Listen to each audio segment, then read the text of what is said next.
एक महत्त्वाची बातमी आहे मुंबईतून। मुंबईमध्ये गुलियन-बॅरी सिंड्रोमच्या पहिल्या मृत्यूची नोंद झाली आहे। या आजारानं ग्रस्त असलेल्या एका 53 वर्षीय रुग्णाचा सोमवारी रात्री मृत्यू झाला। त्याच्यावरती पालिकेच्या नायर रुग्णालयामध्ये उपचार सुरू होते। वडाळ्यातील रहिवासी असलेल्या मृत व्यक्ती महापालिकेच्या VN देसाई रुग्णालयात वॉर्ड बॉय म्हणून कार्यरत होता। मात्र त्यांची प्रकृती बिघडली आणि त्यामुळेच त्यांना 23 जानेवारी रोजी नायर रुग्णालयामध्ये दाखल करण्यात आलं। डॉक्टरांनी त्यांची वैद्यकीय तपासणी केली आणि त्यांना GBSची बाधा झाल्याचं निष्पन्न झालं।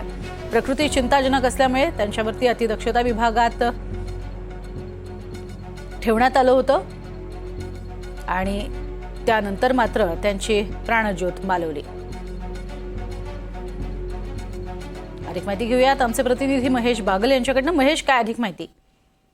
नक्कीच GBSच्या संदर्भातली एक मोठी बातमी समोर येते। मुंबईत या आजाराने ग्रस्त असलेल्या एका 53 वर्षीय रुग्णाचा मृत्यू झाल्याची बातमी समोर आलेली आहे। त्यामुळे एकंदरीत ज्या पालिकेची जी यंत्रणा आहे ती आता सतर्क झालेली आहे। नायर रुग्णालयामध्ये सदरच्या या रुग्णाला दाखल करण्यात आलेले होते आणि रुग्णावर GBSच्या संदर्भातील उपचार सुरू होते।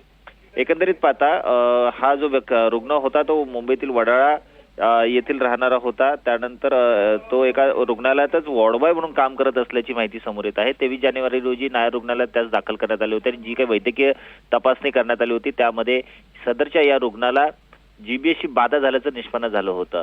उपचार सुरू असताना या रुग्णाची जी प्रकृती होती ती दिवसेंदिवस चिंताजनक होत चालली होती। मात्र उपचारांना प्रतिसाद न या रुग्णाकडून प्रतिसाद देता आला नाहीये आणि त्याचा मृत्यू झाल्याची अधिकृत माहिती समोर आलेली आहे। एकंदरीत पाहता या GBSच्या संदर्भात योग्य प्रकारे माहिती घेऊन तशा प्रकारची उपाययोजना केली जात आहे आणि मुंबईत पहिल्या GBS रुग्णाचा मृत्यूची नोंद झालेली आहे।